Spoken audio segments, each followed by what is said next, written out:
The problems created by gas shortages have been the major topic of conversation at the past 4 energy conferences. The impact of gas shortages in Point Lisas has been tremendous over the past few years.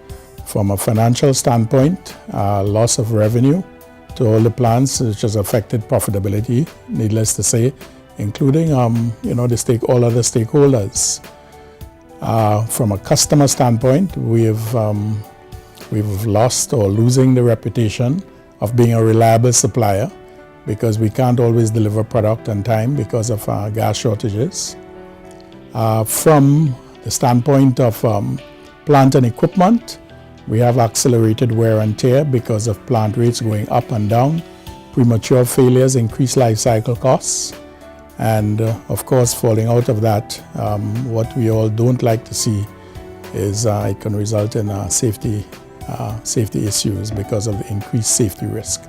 The question is, how can these problems be overcome, especially given the additional challenge of low commodity prices? Adversity has a way of getting you focused on the things that really matter. And I think as we think about security for this industry going forward, what really matters happens to be some of the things that we've talked about in the gas master plan. The gas master planning process can stabilize and build a more stable future for Point Lisa's plants. Of course, it depends on how it's looked at. The current low price environment actually presents an opportunity for us to have another look at our policies as regards oil production, as regards the oil and gas industry. Many years ago in 1989, when there was a similar type environment, the then government took a decision to introduce what is called the lease operator farm out program into then Trinidad, which is today Petrotrin. That has borne significant fruit for Trinidad and Tobago and is a model of success. I think the current environment that we are in presents us with an opportunity to revisit that sort of thinking. Central to any discussions of the gas value chain is the pivotal role played by the National Gas Company.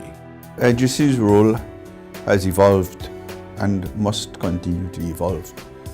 At the beginning, almost 4 decades ago, NGC started off almost as a secondary player in the business to facilitate development of the business, and really it was dominated by the primary players. As we go forward, NGC now has to appear to be and must be working as a primary player in the business, where we are seen as an investor in the business and getting our rightful share for the people of Trinidad and Tobago. While the NGC plays a central role, there's broad agreement that any solution must look at all parts of the value chain. What we need to think deeply about is how do we make this industry as efficient as possible so that it can not only survive regardless of pricing environments, but also thrive. And for that to occur, there's going to have to be a new level of partnership between each part of the value chain and the government, quite frankly, so that each party is thinking about what's best for the whole and what's best for the country. And what about learning from other countries who have gone through reform processes? Well, Mexico and Colombia both have very interesting stories. Colombia started in the early part of the last decade to reform its oil and gas industry, and Mexico started last year. In both cases, the governments of those countries have taken a decision to increase private sector participation in the oil and gas industry and to begin to dismantle inefficient state enterprises that have long presided over the oil production in those two countries. In the case of Colombia, the results are very evident. Colombian oil production has increased significantly and is now in the region of 1 million barrels of oil per day. And in the case of Mexico, that country is now attracting significant levels of foreign direct investment into its oil and gas industry. But it is not just lessons we can look to internationally. We have to move from being inward-looking to also being a global player.